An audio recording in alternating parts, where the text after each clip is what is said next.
On va continuer aujourd'hui dans les enseignements et aujourd'hui c'est un message que le Seigneur me met à cœur. Je pense je sais pas exactement ce qui en sortira du message, mais je pense qu'il fera office un peu de préparation pour la réunion de prière de demain afin que nous puissions vraiment vivre, expérimenter ce que Dieu veut et a pour nous. Donc on va sans tarder, on va regarder la parole.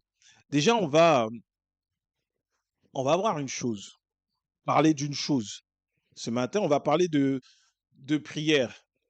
Souvent, on aime prier, il y en a beaucoup qui prient, il y en a beaucoup qui aiment élever la voix, mais qui le font mal. On a déjà parlé des différences entre la prière sous la loi et la prière sous la grâce, mais je vais faire un résumé rapide avant que l'on rentre dans le message du jour. Quand tu es sous la loi, tu pries sous condition. En gros, tu es comme un enfant. Et c'est là qu'on comprend à quel point la loi n'est pas pour les enfants de Dieu, elle n'est pas pour nous parce qu'en Christ, nous sommes devenus fils de Dieu, nous sommes arrivés à la stature de Christ en fait. Mais c'est comme un petit enfant, tu vois. La prière sous la loi, c'est comme tu as un enfant et puis l'enfant, il veut quelque chose. Il veut que tu l'amènes à Disney. Il veut que tu achètes les dernières baskets à la mode alors que c'est pas le moment, c'est pas son anniversaire. Il n'y a pas d'occasion particulière. L'enfant veut quelque chose et je crois qu'on a tous connu ça. L'enfant vient et dit euh, je vais pendant une semaine, c'est moi qui fais la vaisselle, mais s'il te plaît, achète-moi les dernières baskets à la mode. Et pendant un mois, ma chambre, elle est rangée, elle est nickel chrome, elle est super. Je te promets, maman, papa, jusqu'à la fin de l'année, je vais bien travailler, je serai plus en retard. Quand tu vas me demander d'arrêter de jouer, je vais arrêter de jouer, je vais faire ce que... En fait, c'est ça la prière sous la loi. Prier sous la loi, c'est venir devant Dieu et dire, Seigneur, s'il te plaît, je vais plus pécher contre toi. Je vais plus faire ce qui est mal. Je vais me détourner des idoles. Je vais te servir. Je vais. Mais s'il te plaît, donne-moi la victoire face aux Amalécites. Donne-moi la victoire face à mes ennemis, les Philistins. Donne-moi. C'était ça. Et le plus bel exemple de ce type de prière se retrouve dans la prière de Salomon lorsqu'il consacre le temple qu'il a construit. Salomon va dire à Dieu, va donner à Dieu, si tu prends le temps, c'est assez long, on ne va pas le lire là, mais il donne à Dieu toute une série de conditions. Il dit, il fait toute une série de promesses pour que Dieu puisse accorder sa faveur, puisse se manifester en faveur du peuple au cas où. Il dit, si jamais ton peuple se détourne de toi, mais qu'il revient et qu'il te supplie, après avoir fait tel ou tel péché, s'il te plaît, que tes regards soient posés sur lui. Si le peuple fait ci, si le peuple fait ça. Et cette condition a été posée par Dieu lui-même. Quand il donne la loi, il dit, si tu obéis à la loi, tu auras toutes ces bénédictions-là. Si tu désobéis à la loi, tu auras toutes ces malédictions-là. Tu les vois, c'est écrit dans la Bible. On ne va pas retourner dedans, on n'est pas dessus. Et donc, beaucoup pensent aujourd'hui que c'est comme ça qu'on doit prier Dieu encore. Parce qu'ils se disent que les exploits qu'ils ont vus dans l'Ancien Testament correspondent à la volonté de Dieu et on court après les exploits de l'Ancien Testament au lieu de courir après la grâce du Nouveau Testament. Et donc, on vient devant Dieu en faisant premièrement quoi? Et il y a beaucoup de pasteurs qui enseignent cette chose erronée. On demande pardon premièrement. On vient, on dit, bon, avant de t'avancer devant Dieu, il est tellement pur, il est tellement saint, il faut que tu demandes pardon. Sinon, Dieu n'entend même pas ta prière. À partir de là, quand tu fais ça, tout ce qu'il y a après, tu peux dire que c'est annulé. Quand tu commences ta prière par Seigneur, je te demande pardon parce que je reconnais que j'ai péché, j'ai fait ce qui est mal devant toi. Oh, je t'en supplie maintenant, étends ta main sur ma famille afin que ma famille soit gardée. Ça fait beau, ça fait spirituel. Mais cherche dans le Nouveau Testament à quel moment ils ont prié comme ça. Cherche à quel moment ils ont prié pour ça. Quand Pierre est allé là où il y avait le corps de Dorcas, est-ce que Pierre a commencé en disant Seigneur, je te demande pardon pour les péchés de Dorcas afin que tu puisses la ressusciter? Est-ce que quand Jésus est venu devant quelqu'un qui n'était même pas encore né de nouveau parce qu'il n'était pas mort, il lui a dit d'abord, voilà, Seigneur, pardonne-lui ses fautes. Il n'a pas dit ça. Il n'a pas dit ça. Donc, Paul prie dans la Bible. Il prie pour les Éphésiens. Il ne commence pas en disant, avant toute chose, je demande pardon au Père, parce que bien que vous soyez en Christ, vous avez encore des péchés cachés, et pour que vos prières soient entendues, il faut que vous soyez pardonnés. Personne ne fait ça dans le Nouveau Testament parce que ce n'est pas la prière sous la grâce. Sous la loi, tu viens et tu t'humilies, tu demandes pardon comme ça parce que Dieu ne va pas entendre. C'est pour ça qu'il a mis en place tous ces rites, qu'il fallait venir une fois par an, ou quand tu avais péché, il fallait venir avec un agneau, avec un bœuf, avec, avec un animal, des tourterelles. Ça dépend du péché. Sauf qu'aujourd'hui, c'est fini. Pourquoi? Parce que Jésus-Christ est le sacrifice que nous avons reçu, nous, pour nous, et donc nous sommes pardonnés. Donc tu ne peux pas commencer ta prière comme ça. Deuxièmement, quand on va t'enseigner que tu dois prier pour que les démons puissent lâcher les bénédictions, les grâces que Dieu a envoyées dans ta vie, là encore, on te donne la possibilité d'échouer dans la prière. Quand tu te lèves et que tu commences à dire, bon, ce matin, je prends autorité. Je me rappelle, je faisais ça à l'époque. Je me réveillais tôt le matin. Et puis, tu te lèves, tu es fatigué. Et puis, tu dis, maintenant, je prends autorité. Et puis, tu parles au nord, au sud, à l'est, à l'ouest. Tu parles à toute catégorie de démons. Et tu dis que là où tu vas, tu domines, tu règnes, tu écrases l'ennemi. Là encore, tu es en train d'échouer dans la prière. Parce que sous la grâce, tu ne fais pas ça. Tu ne pries pas comme ça sous la grâce. Et troisièmement plutôt, quand on t'enseigne qu'il faut supplier Dieu pour que tu puisses recevoir quelque chose. Ah Seigneur, je t'en supplie, s'il te plaît, sors-moi de là. Et on te dit en plus, si Dieu tarde, si tu vois, il n'y a pas de résultat, il faut t'humilier encore. Il faut que tu jeûnes. Il faut que tu te dépouilles. Il y en a même qui disent, il ne faut pas que tu te maquilles. Il faut que tu t'humilies, que tu dormes par terre. Et là, Dieu va entendre parce qu'il va prendre plaisir à ton sacrifice. Encore une façon d'échouer et d'être frustré dans la prière.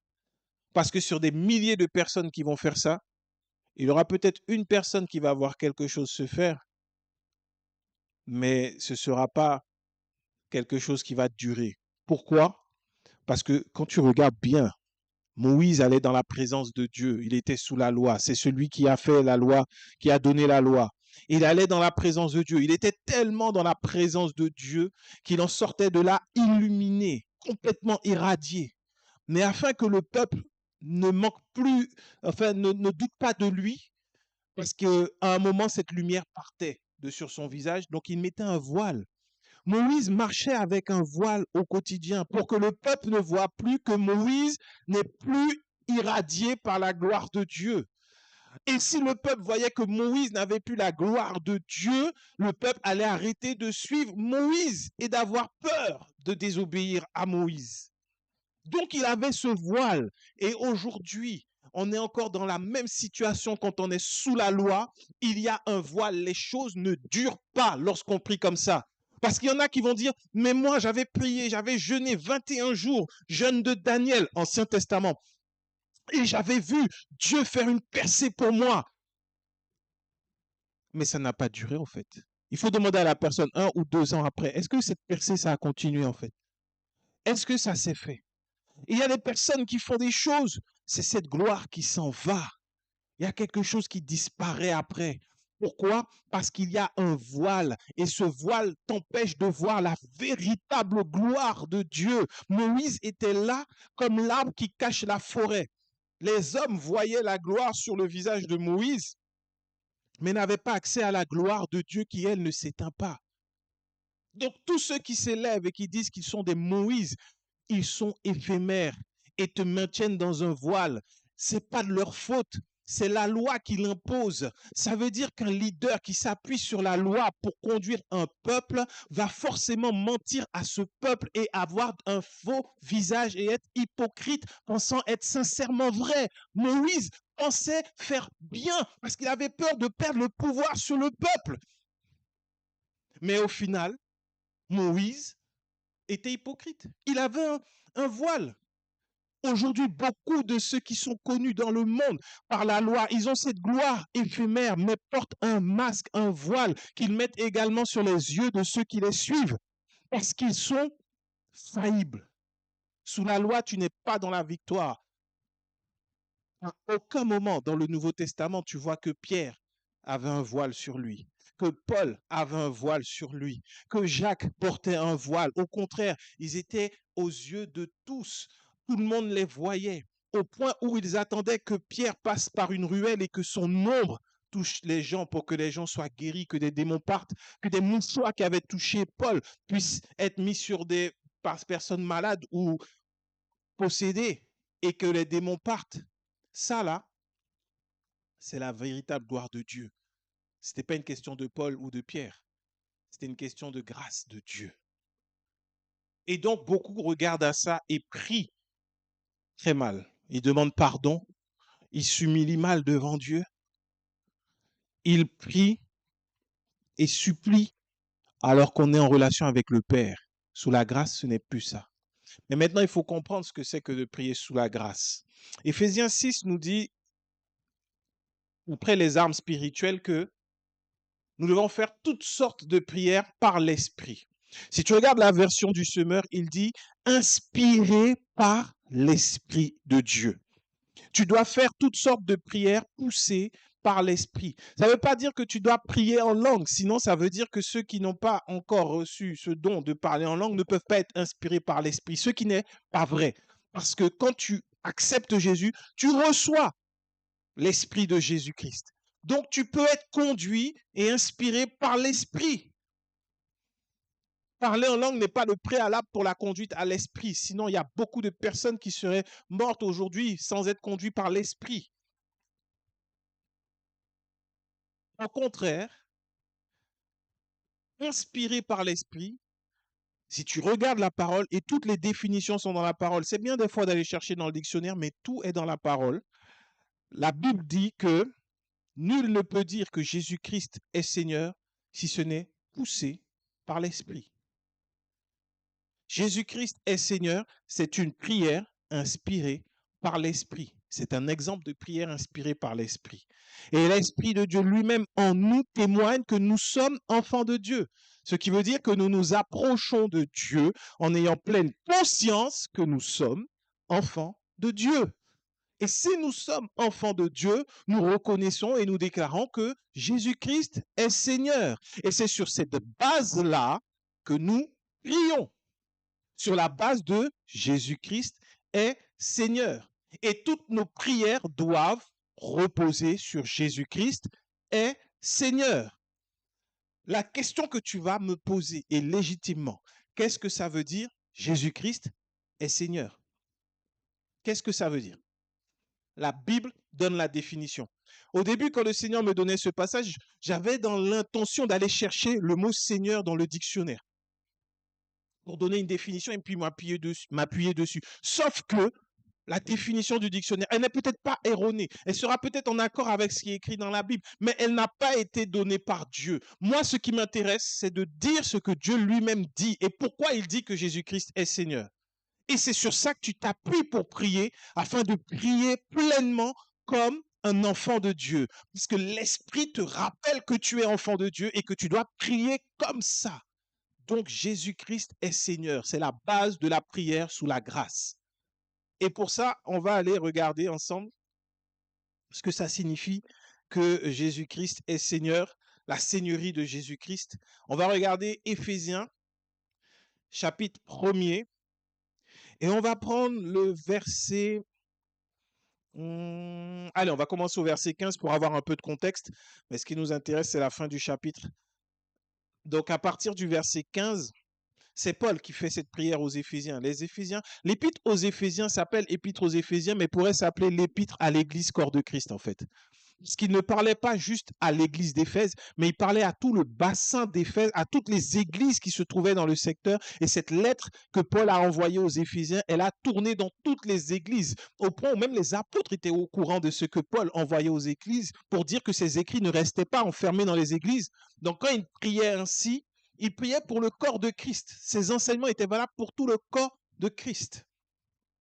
Donc Éphésiens chapitre 1er verset 15 nous dit, c'est pourquoi moi aussi, ayant entendu parler de votre foi au Seigneur Jésus, premier, et de votre charité pour tous les saints, je ne cesse de rendre grâce pour vous, faisant mention de vous dans mes prières, afin que le Dieu de notre Seigneur Jésus-Christ, le Père de gloire, vous donne un esprit de sagesse et de révélation dans sa connaissance, et qu'il illumine les yeux de votre cœur pour que vous sachiez quelle est l'espérance qui s'attache à son appel, quelle est la richesse de la gloire de son héritage qu'il réserve aux saints, et quelle est envers nous qui croyons l'infinie grandeur de sa puissance se manifestant avec efficacité par la vertu de sa force. Il l'a déployé en Christ. Quoi, sa puissance? Il l'a déployé en Christ en le ressuscitant des morts et en le faisant asseoir à sa droite dans les lieux célestes. Tu peux garder là, on va continuer au verset 21. Après, c'est la description, c'est la définition de seigneurie de Jésus-Christ selon Dieu lui-même, révélé à Paul. La description de la seigneurie de Christ. Et tu la retrouveras dans le Nouveau Testament à chaque fois quand on explique que Jésus-Christ est au-dessus de tout. Verset 21.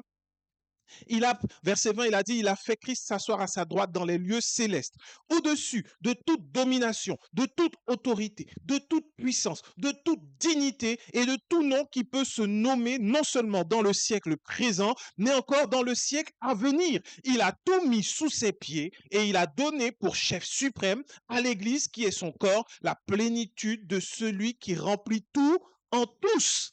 La définition de la seigneurie de Jésus-Christ. Il l'a fait asseoir à sa droite. Qui? Dieu. Il a fait Jésus-Christ s'asseoir à sa droite. Donc, quand tu viens prier, déjà, tu dois être conscient que tu viens prier et que Jésus-Christ, il est à la droite de Dieu. Il n'est pas seulement reparti de la terre pour donner la mission qu'il a commencé à un homme. Non, sa mission ne s'est pas arrêtée. Elle continue, mais là, il est élevé en seigneurie à la droite du Père. Quand tu pries, c'est ainsi que tu dois visualiser Jésus-Christ. Christ à la droite de Dieu. Tu ne peux pas visualiser un Christ mort à la croix. Tu ne peux pas visualiser un tombeau seulement qui a été vidé. Tu dois visualiser un Jésus-Christ élevé à la droite de Dieu le Père. Et lorsqu'il est élevé, la Bible nous dit quoi? Que là, il l'a positionné au-dessus de toute domination, toute autorité, toute puissance et toute dignité et de tout nom qui peut se nommer, non seulement dans ce siècle présent, mais dans les siècles à venir. Donc tu vois que là, quand tu viens prier Dieu. Christ, il est au-dessus, à la droite de Dieu le Père lui-même. Et qu'il n'y a rien qui soit au-dessus de lui. Et même lorsqu'un homme voudrait se lever et de dire, quand tu pries, dis que tu pries parce que tu as tel ou tel père spirituel. C'est très répandu dans le monde anglophone. Dans les pays anglophones, dans les pays d'Afrique anglaise plutôt beaucoup, il y en a beaucoup qui donnent cette consigne à leurs fidèles. Quand tu pries, dis que voilà, c'est ton tel père spirituel. Tu es sous la couverture ou le manteau de tel père spirituel. Ça se fait beaucoup. Ils prient comme ça. Et ils pensent que c'est ainsi que l'ennemi va avoir peur en disant « Quoi? Il y a tel manteau sur lui, je ne vais pas le toucher. » C'est complètement faux. La Bible dit que celui qui prie par l'Esprit déclare que Jésus-Christ est Seigneur.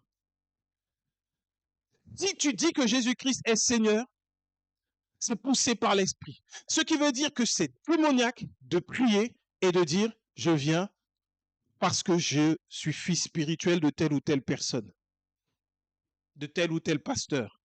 Je suis sous le manteau protecteur de tel ou tel homme. » La Bible dit clairement qu'il n'y a aucun nom au-dessus du nom de Jésus-Christ qui peut se nommer dans le siècle présent et dans tous les siècles à venir jusqu'à ce que Jésus revienne. Ça veut dire que là, tu t'es retiré de la grâce de Dieu. et que tu ne pries pas selon la volonté de Dieu. Et il y a des millions de personnes qui aujourd'hui prient, qui se mettent devant des démons, qui osent aller dans le monde spirituel et dire, moi je viens au nom de tel ou tel papa spirituel. C'est la porte ouverte à la destruction dans ta vie. Il y a un exemple dans le Nouveau Testament. Pendant un moment, il y a des hommes qui vont se lever parce que l'évangile va se répandre. On est en pleine effusion, on est en plein moment de réveil où partout on entend parler qu'il y a des signes, qu'il y a des miracles. Il y a un homme, Philippe, il est allé dans une ville et il a fait des miracles au point où même les sorciers se sont convertis. Après, on entend qu'il y a des hommes qui parlent, qui sont comme des anges. On entend qu'Étienne, il a été tué, mais on voit qu'il y a un homme, Paul, il chasse des démons. Et donc des hommes vont se lever. Et ce seront des fils de Sceva, la Bible nous dit. Ils vont se lever et puis ils vont aller de lieu en lieu, ils vont faire un business. Donc ça ne date pas d'aujourd'hui. Ils vont faire un business sur quoi? Sur le fait de chasser les démons. Ça ne date pas d'aujourd'hui. C'est pas quelque chose d'inventé aujourd'hui. On ne peut pas dire l'église d'aujourd'hui. Non, c'est là depuis. Rappelle-toi que le bon grain est semé et en même temps livré. Donc, au moment où cette parole même a été donnée, livrée avait déjà pris. Donc, ce sont des pratiques qui sont là aussi longtemps que l'on prêche l'évangile. Donc, ce n'est pas une question d'aujourd'hui. On ne fait que constater ce qui existe depuis. Et donc, ils se sont levés, ces hommes. Et ils ont commencé à aller de lieu en lieu également. On les prenait également pour des évangélistes. Ils chassaient également les démons. Et pour rassurer les gens, ils disaient aux démons de sortir au nom de Dieu, du Dieu ou au nom de Jésus que Paul prêche.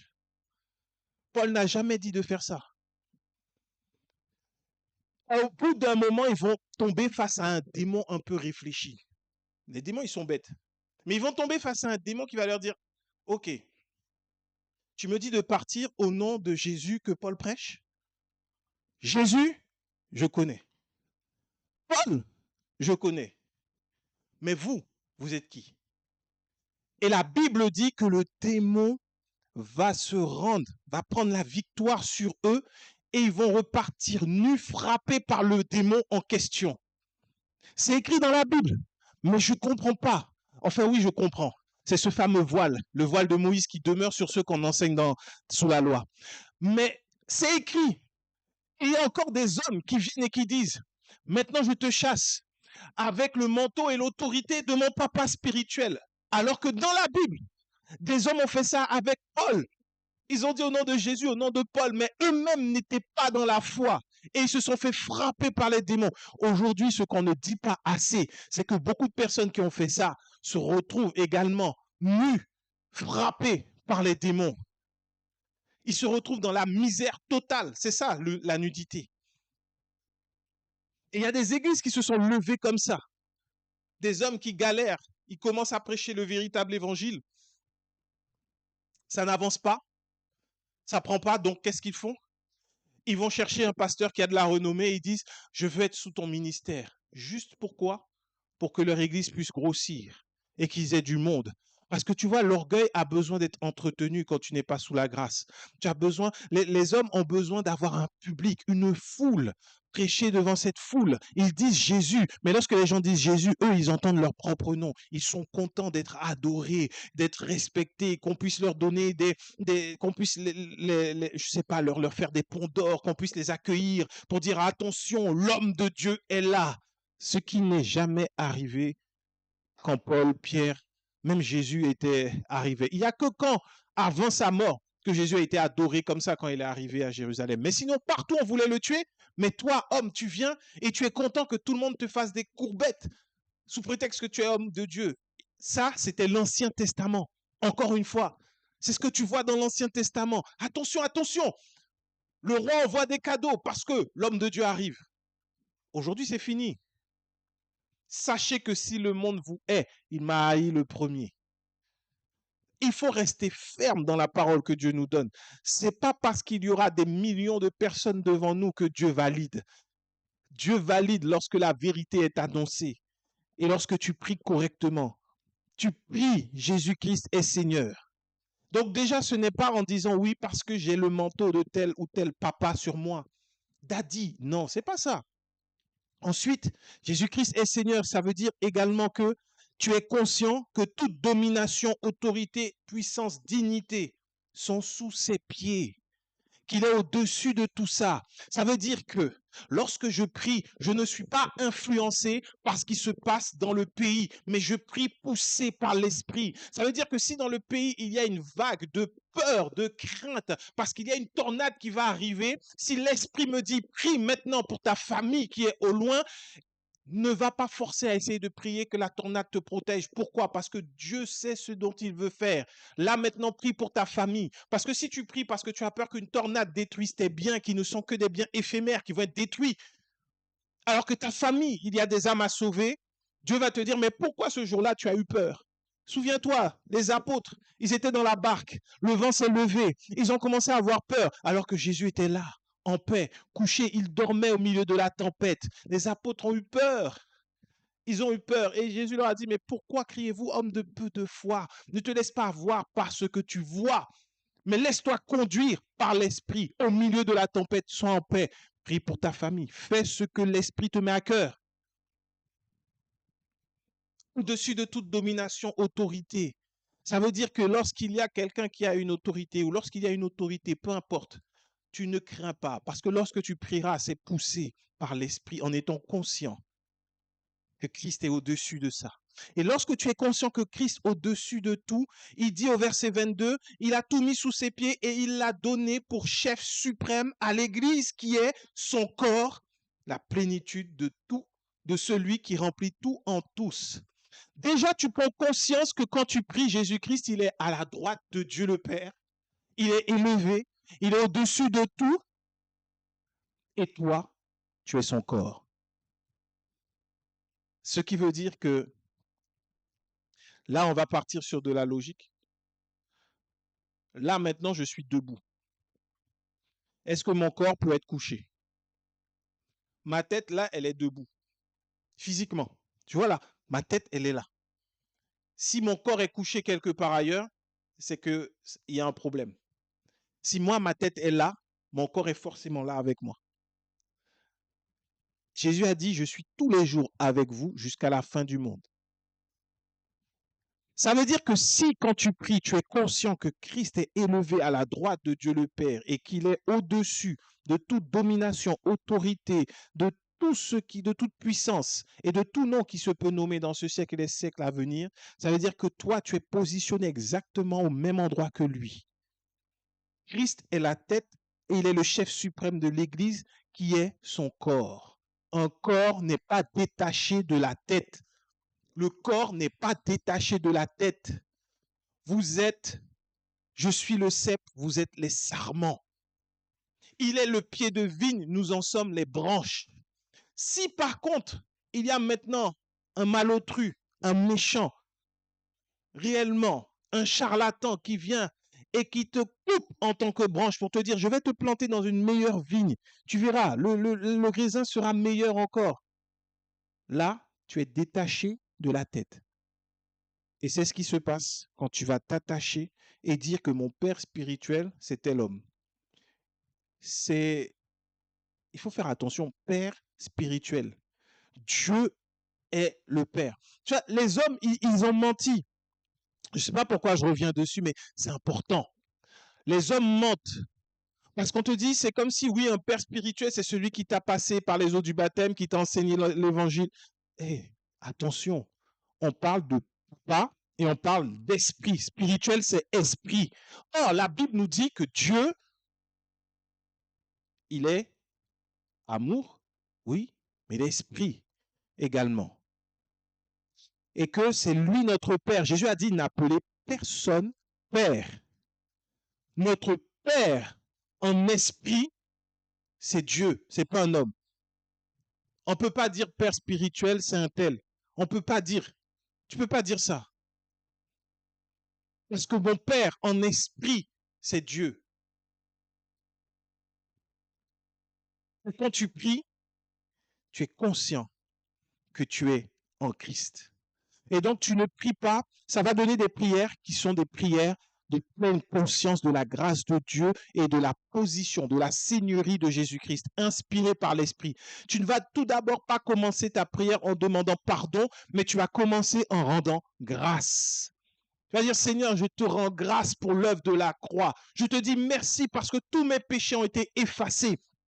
Les passés, les présents et à venir. Et maintenant, Seigneur, je viens devant toi. Je viens te prier, sachant que Christ a toute autorité, au-dessus de toute domination, de tout ce qui peut se nommer. Et je viens maintenant devant toi et je prie pour ma famille. Je prie pour que cette famille soit sauvée, pour que tu puisses les toucher par ta grâce et que tu puisses faire que tes faveurs divines descendent dans leur vie.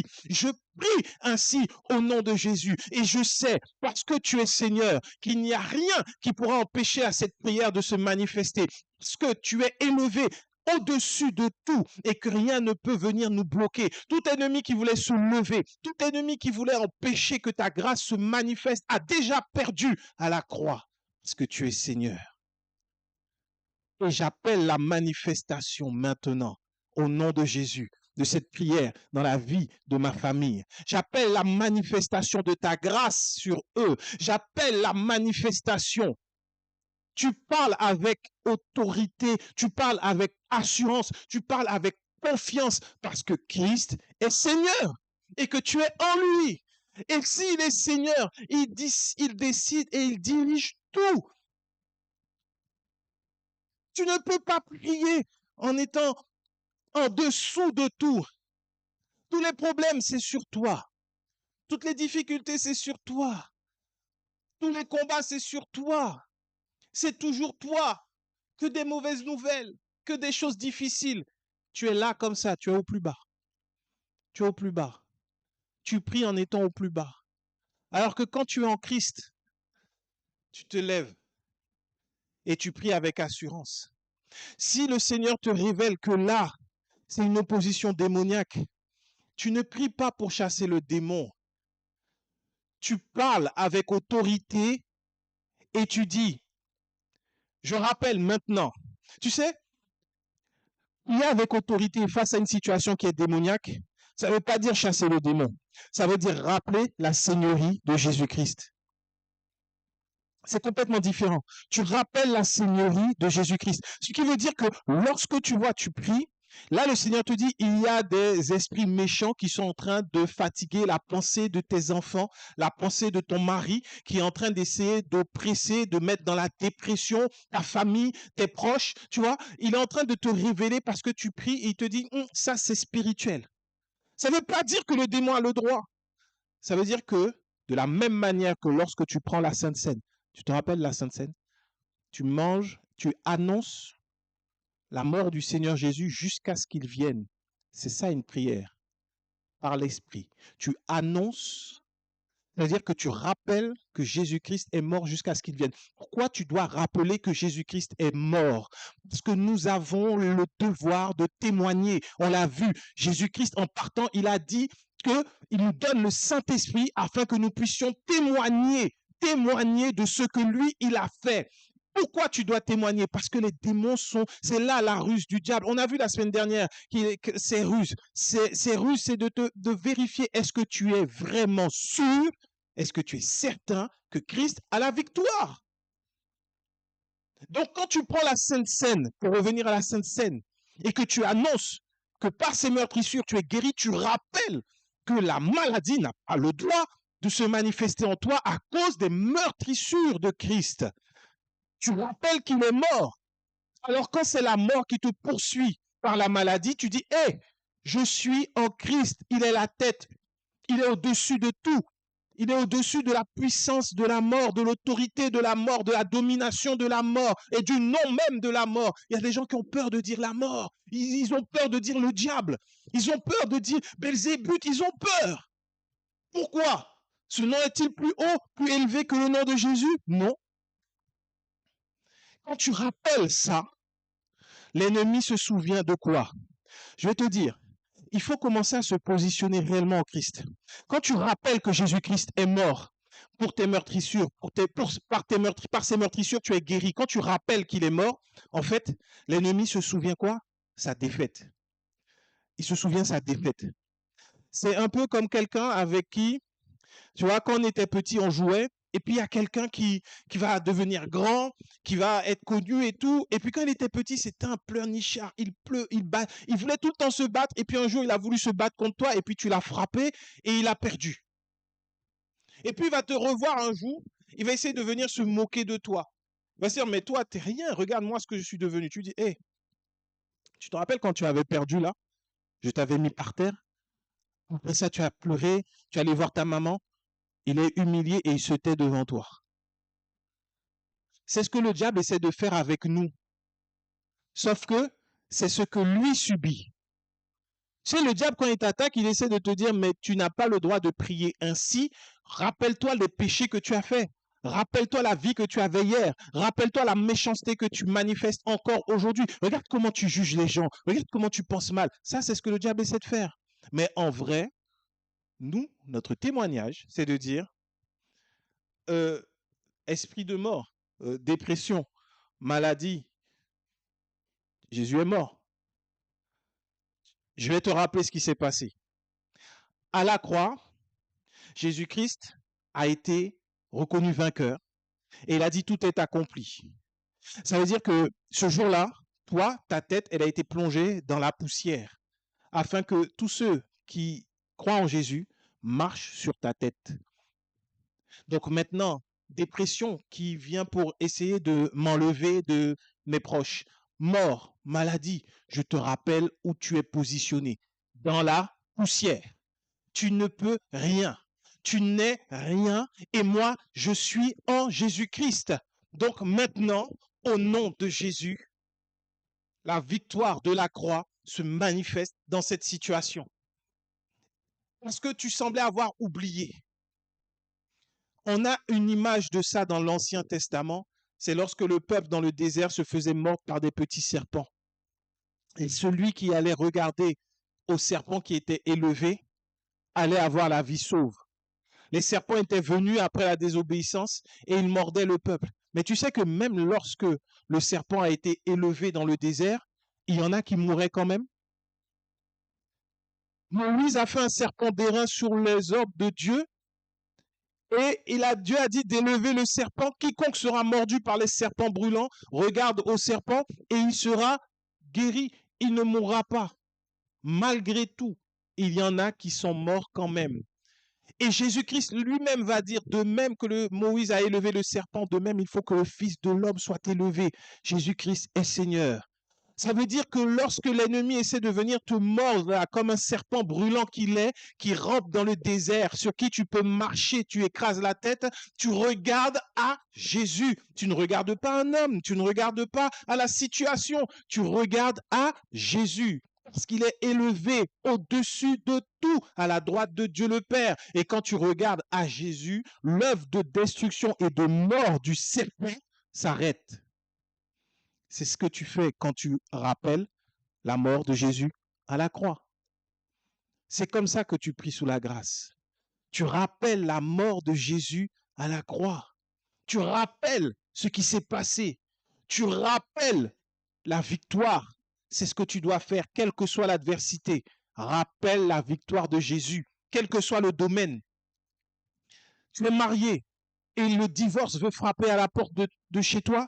Tu rappelles que Christ nous a réconciliés avec le Père et que cette réconciliation, elle se manifeste dans ta maison et que le divorce ne peut pas demeurer parce qu'ici, c'est la grâce de Dieu. Et quand le divorce va vouloir dire, mais pourquoi? Parce que tous les deux, vous vous êtes fait des choses, vous vous êtes dit des choses, tu diras, parce que Christ a tout accompli. Je n'ai pas à me justifier. Il est Seigneur. Tu ne rentres pas dans une discussion avec l'ennemi. Christ a tout accompli. Il est Seigneur. Lorsque c'est la maladie, c'est pareil. Lorsque c'est le manque d'argent qui vient frapper, le manque de moyens, tu rappelles la victoire de la croix. Et c'est ça. Lorsque toi-même, tu sens que tu as fait ce qui est mal, que tu as péché, que tu es tombé et que tu as vraiment besoin d'être libéré de la culpabilité parce que tu as péché, alors que tu crois en la grâce de Dieu, ne va pas demander pardon, mais rends grâce à Dieu pour l'œuvre de la croix et rappelle que la culpabilité, Christ l'a portée pour que toi, tu sois libéré. En priant ainsi, Tu ne vas pas tomber dans un cycle où tu recommences à pécher. Parce que ce qui se passe, c'est que tu pêches, tu demandes pardon. Tu pêches, tu demandes pardon. Jusqu'au jour où tu ne demandes plus pardon et tu demeures dans le péché. Parce que tu vas te dire, franchement, je dois arrêter de mentir à Dieu, de blaguer. Tout le temps, je dis ça. Et puis 2, 3 mois après, je retombe dedans. Au final, tu as perdu le combat face au péché. Mais la bonne nouvelle, quand tu es sous la grâce et que tu pries, la grâce, c'est la manifestation de la victoire sur le péché. Ce qui veut dire que si jamais ça t'arrive, si tu tombes, ne reste pas par terre, relève-toi, repositionne-toi en Christ et déclare que je suis libéré de toute forme de culpabilité et je rends grâce à Dieu pour le pardon que j'ai reçu et qu'il m'a donné le jour même où je suis tombé. Alors certes, je n'ai pas eu la victoire, mais maintenant je proclame la victoire de Jésus-Christ dans ma vie et ce péché ne peut pas me retenir parce que Christ l'a déjà vaincu pour moi à la croix. Là, tu as du résultat. C'est 100%, je t'assure, 100%. Il n'y a pas d'échec lorsque tu rappelles la victoire de la croix. Pour ça, il te faut connaître ce qui s'est passé à la croix. Il te faut être conscient de ce que Jésus-Christ a fait. Tu n'as pas besoin d'autre chose. Tu n'as pas besoin d'autre chose. La victoire de la croix te suffit lorsque tu pries. Jésus-Christ est Seigneur. Voilà comment tu pries poussé par l'Esprit. Ne te laisse pas intimider par des gens que tu vas voir prier en langue, prier en langue, prier en langue et dire au bout d'un moment, ils ont tellement prié en langue qu'il y a eu du feu autour d'eux. Ça ne sert à rien. Être inspiré, poussé par l'esprit, quand tu pries, ça ne peut pas être que de prier en langue seulement. Parce que l'esprit va te faire prier par rapport à toutes les situations qui sont autour de ta vie, par rapport à tous ceux-là où tu vas, là où Dieu veut que tu interviennes. Des fois, c'est peut-être en priant, tu vas avoir la pensée sur le travail et là, tu remets tout le travail. Tu n'as pas besoin de connaître le nom de tout le monde. Tu n'as pas besoin d'avoir les détails sur tout. Tu n'as pas besoin d'être dans une position élevée parce que tu es déjà en Christ. Tu n'as pas besoin d'être le directeur. Tu n'as pas besoin d'être le manager. Tu as besoin d'être conscient que Jésus-Christ est Seigneur et que tu es dans le corps de Christ. Dieu veut que nous régnions avec Christ dès maintenant jusqu'à son glorieux retour. Le règne de Christ se manifeste à travers toi, à travers moi, par nos prières poussées par l'Esprit. Le règne de Jésus-Christ. Le règne. Le Seigneur qui règne. Ça veut dire que lorsque tu es vraiment dans la grâce de Dieu, insignifiant comme nous sommes, tu n'as peut-être pas la capacité de parler, de prêcher, de faire de beaux discours. Tu n'as peut-être pas la capacité d'emmener des foules.